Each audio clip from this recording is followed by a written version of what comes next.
Bonjour, Raoul, Kevin. Kevin. Aujourd'hui, l'aile blanche. Une aile blanche, qu'est-ce que c'est? C'est une étoile morte qui se supporte grâce à la dégénérescence des électrons. Maintenant, le but de notre travail, c'est justement de simuler la structure interne et le comportement de ces corps célestes particuliers grâce à des outils écoliers basiques comme Excel. Alors, dans notre simulation, ce qu'on a choisi pour simuler du coup l'étoile, c'est qu'on a décidé d'un paramètre central dans toutes les équations. Et ce paramètre central, en fait, c'est une variable qu'on va pouvoir itérer sur un intervalle.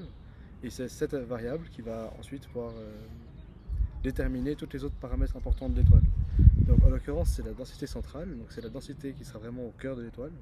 Et ensuite, grâce à la méthode d'Euler, on va pouvoir itérer chaque couche de l'étoile jusqu'à ce qu'on arrive à la couche où la pression elle est nulle. Ça veut dire que le rayon qu'on a atteint, l'incrément de rayon, ce sera le rayon de l'étoile finale.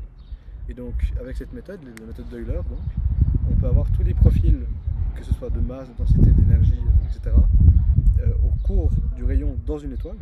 Mais une fois qu'on a fini de simuler l'étoile en elle-même, on a tous les paramètres importants comme la masse totale de l'étoile et le rayon de l'étoile. Et ensuite, on peut utiliser ces paramètres pour faire des relations plus globales, qui soient par exemple la relation masse-rayon. Et ça, c'est vraiment un résultat assez important. Donc, comme vous pouvez le voir sur la tête de Kevin, notre modèle reproduit la relation masse-rayon d'une étoile.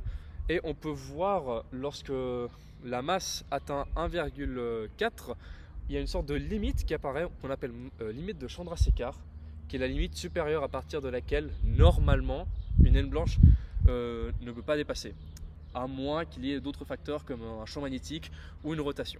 Donc, ce graphe nous montre l'évolution de la vitesse du son à l'intérieur d'une étoile par rapport à son rayon, et cet autre graphe nous montre comment cette vitesse du son augmente par rapport à la densité centrale, marquant ainsi la transition entre le régime relativiste et non relativiste. On a fait le choix dans notre travail d'utiliser la méthode d'Euler pour résoudre nos équations par itération. Et donc cette méthode, d'un côté, elle est très bien parce qu'elle est simple, mais de l'autre côté, le fait qu'elle soit simple, ça implique qu'elle a forcément une erreur un peu plus grande que d'autres modèles un peu plus avancés, comme Runge-Kutta 4 par exemple. Et du coup, ce qu'on a fait dans notre travail, c'est s'assurer que cette erreur elle reste quand même relativement faible par rapport aux solutions qu'on a. Pour vérifier que cette méthode elle a des solutions qui sont exploitables, on a fait donc l'analyse de l'erreur en fonction du pas d'intégration sur le graphe que vous pouvez voir là. Et donc on a la courbe orange-jaune en trétillé, c'est la courbe théorique d'erreur qu'on a calculée dans notre travail. Et les points bleus et la courbe noire, c'est un fit sur l'erreur relative qu'on a pu mesurer avec notre simulation. Et donc on peut voir que l'erreur relative elle est quand même vraiment très basse. Ça veut dire que même quand on utilise une méthode simple, donc la méthode d'Euler, les solutions sont quand même de bonne qualité et l'erreur relative est assez faible.